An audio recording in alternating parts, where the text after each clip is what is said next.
আজকে তুমি যদি বলো যে কোনিদি তুমি তো তাহলে এই সিনেমাটা করলে কেন, এই সিনেমাটা আমি এই কারণে করেছি, কিন্তু কারণ এই মহিলাই কিন্তু আমাদের লড়তে শিখিয়েছিল। এরা নিজেদের স্বার্থ চরিতার্থ করার জন্য যা খুশি তাই করতে পারে। এই ছবির নাম হচ্ছে সুকন্যা। এই সুকন্যা কেন? নারী শিক্ষার হার আগের থেকে বেড়েছে না কমেছে? যতটা বেড়েছে তার অন্যতম কারণ হচ্ছে এই বাংলার কন্যাশ্রী প্রকল্প। শিক্ষা ব্যবস্থা আজকে যে জায়গায় এসছে এবং মেয়েরা এত এগিয়েছে, এত কিছু করছে, তো সেরকমই একটা আমাদের এই ছবির বিষয়বস্তুটাও তাই, এই তিনজন নারী কেন্দ্রিক। আজকে উনি অনেক আন্দোলনের মধ্যে দিয়ে গেছেন, ওনার লড়াইটা আমি যেহেতু ভবানীপুরের মেয়ে, আমি কিন্তু লড়াইটা সামনে থেকে দেখেছি। 15 নভেম্বর সুকন্যা রিলিজ করছে বাংলার সমস্ত হলে। কুলিনিকা দি, তোমাকে সিটি সিনেমায় স্বাগত। কেমন আছো বলো? ভালো আছে, কারণ সামনে সুকন্যা রিলিজ, সেই সব নিয়ে সবাই খুব মেতে রয়েছে, আর ভালোই আছে, চলছে জীবন, সুন্দর ঠান্ডা পড়তে শুরু করেছে। নতুন ছবি উত্তেজনা কিরকম? আসলে একটা বয়সের পর না আর খুব একটা উত্তেজনা হয় না। আমি এখন একটা এমন বয়সের মধ্যে দিয়ে যাচ্ছি, আর্লি 40s, তো আমার আর সেই কোনো সিনেমা এলে যে খুব উত্তেজনা হয়, নট রিয়েলি। শুধু এইটুকুন কামনা করি যে প্রডিউসার তো কোনো না কোনো কিছু ভেবে টাকাটা ইনভেস্ট করেছে, he should get back the money. কারণ আমাদের সবারই পাওয়া হয়ে যায়, তার পয়সাটা ফেরত যাওয়াটা খুব দরকার। আর যেহেতু সুকন্যা একটু অন্য মাত্রার ফিল্ম, অন্য মানে পুরো সিনেমার কনসেপ্টটাই অন্যরকম, তাই আশা করব মানুষ যাবে হলে দেখতে। কারণ আমাদের জীবনে অনেক প্রশ্ন এই মুহূর্তে, আশা করি সেই প্রশ্ন থেকেও মানুষ হলে যাবে, দেখবেন, ভালো লাগলে ভালো কথা বলবেন, খারাপ লাগলে গালিগালাজ করবেন। সেটা হচ্ছে তিনজন নারীর সংগ্রামের কাহিনী আছে গল্পের মধ্যে। তো এই তিনজন নারীর যে সংগ্রাম, তো আমার বেসিক মনে হয়েছিল বাংলা ছবি তো অনেকদিন নারী কেন্দ্রিক ছবির একটু অভাব ছিল, মানে কমার্শিয়াল ফিল্ডে। তো that's why I like the story. এরা নিজেদের স্বার্থ চরিতার্থ করার জন্য যা খুশি তাই করতে পারে। চরিত্রটা নিয়ে যদি একটু বলো। দিদিকে মনে রেখে, দিদি মানে আমাদের সিএম এর কথা বলছি, মাননীয় মুখ্যমন্ত্রী মমতা বন্দ্যোপাধ্যায়কে মাথায় রেখেই চরিত্রটাকে আঁকা হয়েছে আমি বলবো। এবং এই মহিলা মায়া চ্যাটার্জি, তিনি সিএম এবং তার জার্নি, এবং সে কিভাবে লড়ে নিজের জায়গা পেল, আন্দোলন, দিদি যে আন্দোলনগুলোর মধ্যে দিয়ে গেছে, এবং তারপর কন্যাশ্রী আসা, এই জার্নিটা খুব সুন্দর করে দেখানো হয়েছে। উজ্জ্বল দা, আমি বলবো he is a sorted director. Sorted কেন? মানে কারণ আমাদের বাজেট যখন কম হয়, ডিরেক্টর সর্টেড না হলে খুব চাপ হয়ে যায়। ডিরেক্টর জানে কি কি শট দরকার, সেইটা করে কিন্তু সুন্দর বার করে নিয়ে গেছে। এবং দেখো খরাজদা রয়েছেন, হ্যাঁ, শান্তনু সেন অভিনয় করতে জানেন, আমার জানা ছিল না, কিন্তু বেশ ভালো অভিনয় করেন উনি। এবং যখন ওনার সাথে অভিনয় করছি তখন উনি বলেন কলেজ লাইফে উনি অভিনয়ের কাজ করেন, because he has a great voice. Voice ভালো হলে গিয়ে অনেকটা ওইখানেই বাজিমাত হয়ে যায়।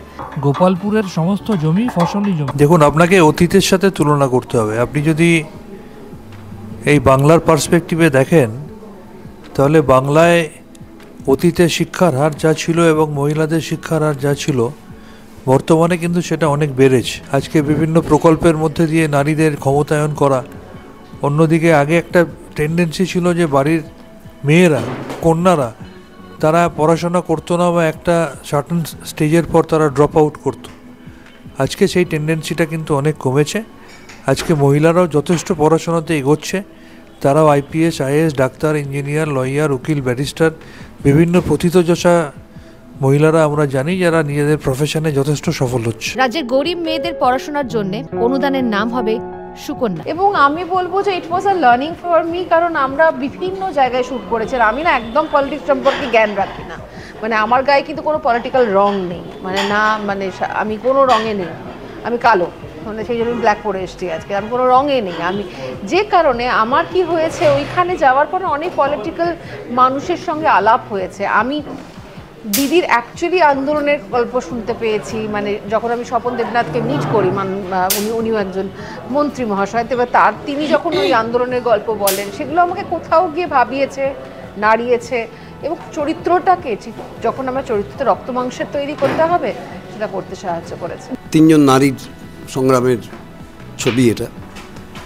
তো যে মেয়েটি অন্যতম প্রধান, তাকে আমি আমার বাড়িতে তাকে এবং তার মাকে আশ্রয় দিই। এই লোকটি বাই প্রফেশন রিক্সা চালায় এবং একটা খুব অকওয়ার্ড সিচুয়েশন থেকে মা আর মেয়েকে সে নিয়ে আসে নিজের বাড়িতে এবং এই মেয়েটিকে পড়াশোনার ব্যবস্থা করে দেয়, সব কিছু সেই চালায়, এরকম একটা চরিত্র। যখন তুমি বললে যে দিদিকে ভেবে নিয়ে এই ছবিটা তৈরি করা হয়েছে, তো আফটার রিলিজ তো তোমাকে অনেক কটাক্ষর মুখে পড়তে হতে পারে, তুমি এই বিষয়টা দিয়ে কতটা প্রিপেয়ার? আমার এখনো মনে আছে যখন দীঘা শুটিংয়ের পরে কেউ একজন একটি ভিডিও আপলোড করেছিল ইন্টারনেটে। আমি খুব একটা সোশ্যাল মিডিয়া ফ্রিক নই, আমি করি যেটুকু করতে হয় তার জন্য, কারণ বাঁচতে গেলে করতে হবে। কারণ এখন তো মার্কেটে তোমার অ্যাকচুয়ালি কি জায়গা সেটা নির্ভর করে সোশ্যাল মিডিয়া ফলোয়ার্সের ওপর। এটা খুব দুঃখের জায়গা। তুই যত বড় অভিনেত্রী হও না কেন, তোমার ফলোয়ার এবং তোমার ওরাই নির্ধারণ করে যে তুমি কটা ব্র্যান্ড পাবে, কিভাবে তুমি সার্ভাইভ করবে। তো এবার যখন ওটা আপলোড হলো, আমি সেই সময় দিদিকে গালিগালাজ দেওয়ার কারোর সাহস ছিল না, তো আমাকে সামনে পেয়ে আমি প্রচুর গালাগাল শুনেছি এবং অনেক নোংরা নোংরা কথা শুনেছি। এবং দেখো মানে আমার তখন মনে হয়েছিল যে একজন মহিলাকে এইরকমভাবে গালিগালাজ মানুষ কি করে করে, কতটা ক্ষোভ। তারপরে ভোট হয়েছে, আমি কিন্তু এই সিনেমাটা কিন্তু অনেক দিন আগে শ্যুট করা, ভোটে প্রায় অনেক জায়গায় ভোটে টিএমসি রুল করেছে, তাই তো। তো আমার তখন আমি অবাক হলাম, আমি একেবারে পলিটিক্স করি না বলে আমি অবাক হলাম এটা ভেবে যে এই গালাগাল যারা দিচ্ছিল তারা কারা, তারা ভোট দেয়নি। ওই কাঁড়ি লোক যে আমাকে এত খিস্তি করলো, লিটারালি খিস্তি, হ্যাঁ। এবং আমি একজনকে উত্তর দিইনি, শুধু আমি একজনকে বোধহয় লিখেছিলাম যে মানে এইরকম ভাষায় কথা মানুষ বলে কি করে। তো এটার পরে যে আমার অনেক গালিগালাজ শুনবো সেটা আমি জানি। এবার তুমি যদি আমায় জিজ্ঞেস করো, এর আগে আরজি কর গেছে, সেখানে আমার এক ধরনের আমার বক্তব্য মানুষ জানে। সেই মানুষটার এই মানুষটা আলাদা, তার কারণ হলো আমার একটা প্রফেশন আছে, একটা রুজি রুটি আছে। যখন আমি একটা ভালো চরিত্র অভিনয় করার জায়গা পাচ্ছি, যেখানে আমার ডেজ বেশি, রোজগার বেশি, সেখানে আমি অভিনয় করব। আমার একটা কমেন্ট এখনো মনে আছে, তখন দিদিকে গালাগালটা কেউ দিতে পারতো না, এখন তো মানুষ দাঁড়িয়ে গালাগাল দিচ্ছে, সরি মানে আমি একদম ক্লিয়ারলি বলছি, কারণ এখন মানুষের সাহসটা সেই জায়গায় পৌঁছে গেছে, বা বলতে গেলে সিদ্ধারার যে আছে সেটা বুঝিয়ে দেওয়ার জন্য হয়তো করছে। আমি তখন আমার মনে আছে লেখা আছে চোর, আমি চটি চাটা তো লেখাই ছিল, বিভিন্ন রকমের গালিগাতে, কিন্তু আমাদের চোর চোর চোর চোর অনেক জায়গায় চোর। তো যে মানুষটা এতটা চোর, সে কি করে ভোটে বছরের পর বছর যেতে, এটা আমার কাছে কোনো উত্তর নেই।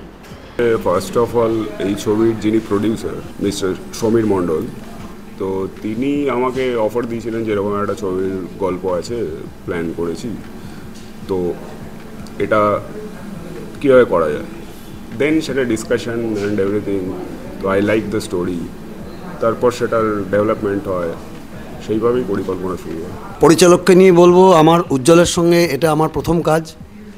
আমার অভিজ্ঞতা খুব ভালো, কারণ উজ্জ্বল খুব কমিটেড একজন ডিরেক্টর, এবং আমরা ডেতে যেমন শ্যুট করেছি, আমরা নাইটে শ্যুট করেছি।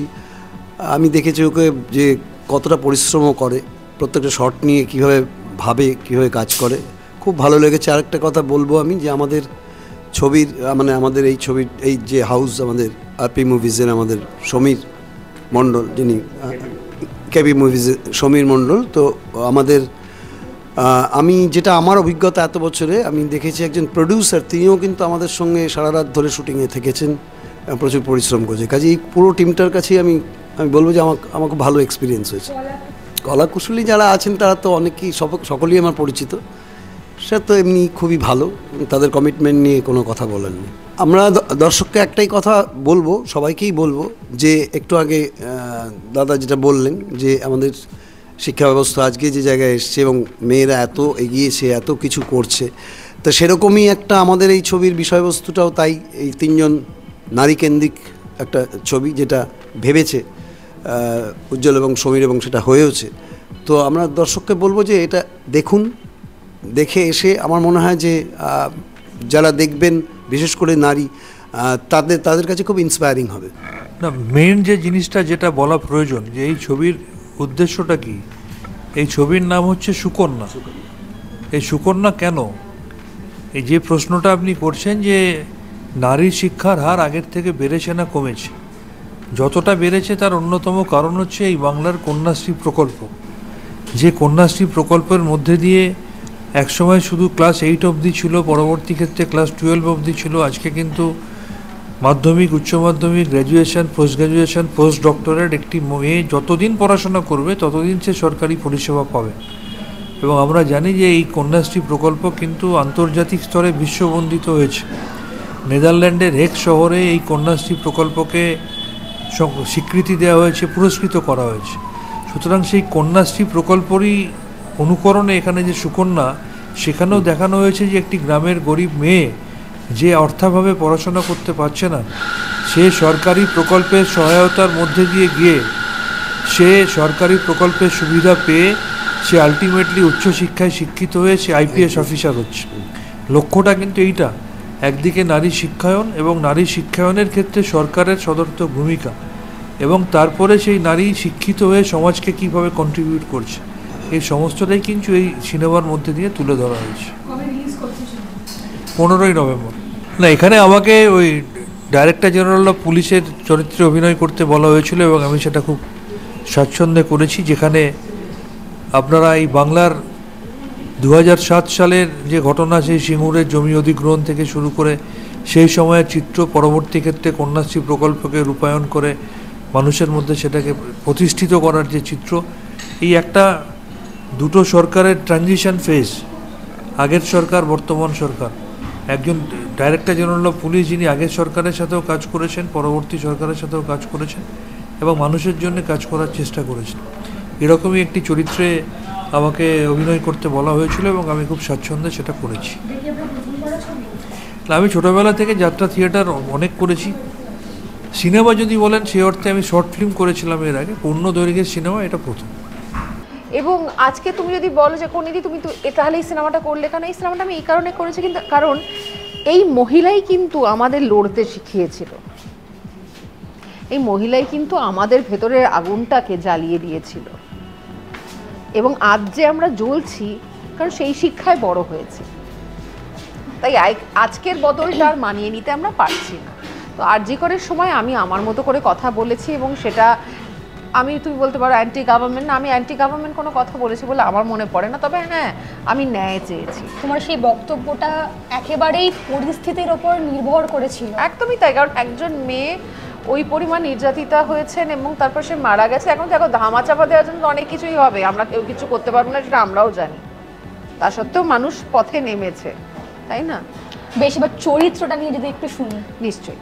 এবার চরিত্র আর কি বলবো বলতো, দিদির চরিত্র কন্যাশ্রী অবধি রয়েছে, বাকিটা পরের পার্টটা বোধহয় সমীর এর পরের বার যখন প্ল্যান করবে তখন হবে।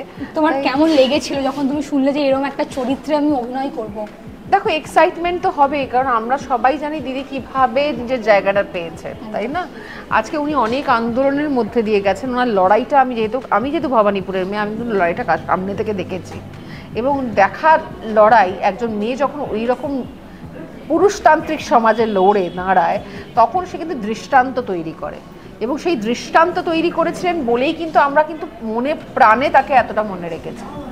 এবং আমি যখন সিনসগুলো করছি, মানে যেখানে ওনার উপর অত্যাচার হচ্ছে এবং উনি আন্দোলনে নেমেছেন, উনি সিঙ্গুর বলো বিভিন্নভাবে দেখানো হয়েছে, একটুখানি তো গল্পে ফিকশন যখনই হবে জিনিসটা তো একটু বদলে যায়, ফিকশনালাইজ যখন করা হয়েছে তখন কিন্তু মানে করতে করতে আমি বলবো আমি একটা ট্রান্সের মধ্যে ছিলাম, মানে কোথাও গিয়ে আমার মনে হচ্ছিল যে, এবং কি হয়েছিল, আমি যদি দিদির বেশে ছিলাম, আমি যেখানেই যাচ্ছি পুলিশরা আমাকে স্যালিউট দিচ্ছে, একটা মানে আমার তখন মনে হচ্ছিল যে power comes with a lot of responsibilities and you need to know how to use that responsibility.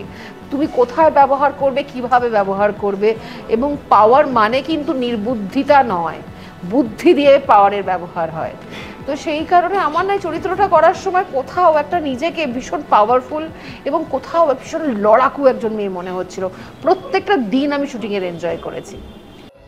টলিউডের latest update, gossip and entertainment পেতে সাবস্ক্রাইব করুন শুধুমাত্র সিটি সিনেমা, আর ফলো করুন সিটি সিনেমার Instagram, Facebook, Twitter and ShareChat page.